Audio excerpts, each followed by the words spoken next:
আপনাদের হয়তো জানা আছে ১৯৭৯ সালে ইরানে ইসলামী বিপ্লব বিজয়ের এক বছর পর ১৯৮০ সালে দেশটির উপর ইরাকের মাধ্যমে চাপিয়ে দেয়া হয় এক দীর্ঘমেয়াদী রক্তক্ষয়ী যুদ্ধ। ইরাকের তৎকালীন সাদ্দাম সরকারের আগ্রাসনের ফলে সৃষ্ট ওই যুদ্ধ ৩ দশকেরও বেশি সময় আগে শেষ হয়ে গেলেও ওই যুদ্ধ সম্পর্কে মানুষের জানার আগ্রহে এখনও ভাটা পড়েনি। আমরা ইরান ইরাক যুদ্ধের সংক্ষিপ্ত ইতিহাস আপনাদের সামনে তুলে ধরার চেষ্টা করব। ১৯৮০ সালের ২২ সেপ্টেম্বর ইরাকে বাথ সরকারের সেনাবাহিনী জল, স্থল ও আকাশপথে ইরানের উপর ব্যাপক আগ্রাসন শুরু করে। ওই আগ্রাসনের কয়েকদিন আগে ইরাকের তৎকালীন স্বৈরশাসক সাদ্দাম হোসেন টেলিভিশন ক্যামেরার সামনে দুদেশের মধ্যে ১৯৭৫ সালে স্বাক্ষরিত আলজিয়ার্স সীমান্ত চুক্তি ছিঁড়ে ফেলেন। ইরাকি বাহিনী আগ্রাসনের প্রথম প্রহরেই ইরানের রাজধানী তেহরানের পাশাপাশি আহওয়াজ, তাবরিজ, হামেদান ও আবাদান বিমানবন্দরে হামলা চালায়। গোলাগুলি ও বিস্ফোরণের শব্দে খুররামশাহর ও আবাদানের মতো ইরানের সীমান্তবর্তী শহরগুলির মানুষের ঘুম ভাঙে। এভাবে ইরানের উপর ৮ বছরের যুদ্ধ চাপিয়ে দেওয়া হয়। দেশ প্রতিরক্ষার লক্ষ্যে যুদ্ধে যাওয়ার জন্য সারা ইরানের তরুণ ও যুবকদের মধ্যে প্রতিযোগিতা শুরু হয়ে যায়। ইরানের প্রতিষ্ঠাতা ইমাম খোমেনির আগ্রাসন অব্যাহত রাখার ব্যাপারে ইরাক সরকারকে হুঁশিয়ার করে দেন। তিনি বলেন, সাদ্দামের মতো আমেরিকার ক্রীড়নকরা যেন একথা না ভাবে যে তাদের আগ্রাসনের জবাব আমরা দিতে পারব না। তবে আমরা চেষ্টা করব আগ্রাসী বাহিনীর বিরুদ্ধে আঘাত হানতে এবং ইরাকের সাধারণ মানুষের ক্ষতি না করতে। ইরাকি বাহিনী যখন এই আগ্রাসন শুরু করে তখন ইরানের নয়া ইসলামী সরকারের বয়স মাত্র ১৯ মাস। তখন ইরানের ভেতরে কয়েক হাজার বছরের পুরনো রাজতান্ত্রিক শাসন ব্যবস্থার শেকড় উৎপাটনের কাজ চলছে। এতদিন আমেরিকার পদলেহনের জন্য যে সেনাবাহিনী গড়ে তোলা হয়েছিল তাতে ব্যাপক সংস্কার আনা হচ্ছে। ইমাম খোমেনির নির্দেশে ইসলামী বিপ্লবী গার্ড বাহিনী বা আইআরজিসি সবেমাত্র গঠিত হয়েছে। অর্থাৎ সামরিক দিক দিয়ে কোনো অবস্থাতেই ইরান যুদ্ধ করার অবস্থায় ছিল না। অবশ্য বছরখানেক যেতে না যেতেই ইরানের সেনাবাহিনী ও আইআরজিসি তাদের পূর্ণ শক্তি ফিরে পায় এবং বীর বিক্রমে আগ্রাসন প্রতিহত করে। ইরানের পাল্টা আক্রমণে সাদ্দামের আগ্রাসী বাহিনী বহু ফ্রন্টে পিছু হটে যায়। ইরানের নয়া ইসলামী সরকারকে ক্ষমতাচ্যুত করতে যে আগ্রাসন চালানো হয় তার ফলে উল্টো ইরানি জনগণের মধ্যে ঐক্য ও সংহতি জোরদার হয় এবং ইসলামী সরকারের ভিত শক্তিশালী হয়। গোটা পশ্চিমা বিশ্ব ও তাদের আরব দোসররা একদিকে ইরাকের সাদ্দাম সরকারকে সব ধরনের অত্যাধুনিক সমরাস্ত্র দিয়ে সাহায্য করে, অন্যদিকে ইরানের উপর নিষেধাজ্ঞা আরোপ করে সমরাস্ত্র আসার সব পথ বন্ধ করে দেয়।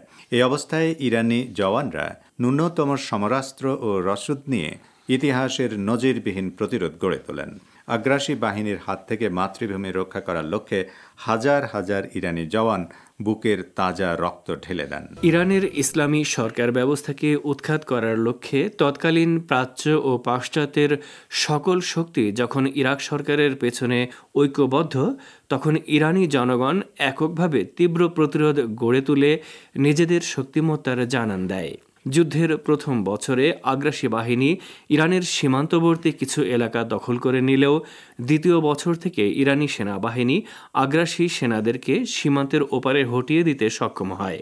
৮ বছরের পবিত্র প্রতিরক্ষা যুদ্ধের এই বীরত্বগাথা ইরানের শিল্প, সাহিত্য ও সংস্কৃতির উপর ব্যাপক প্রভাব ফেলে।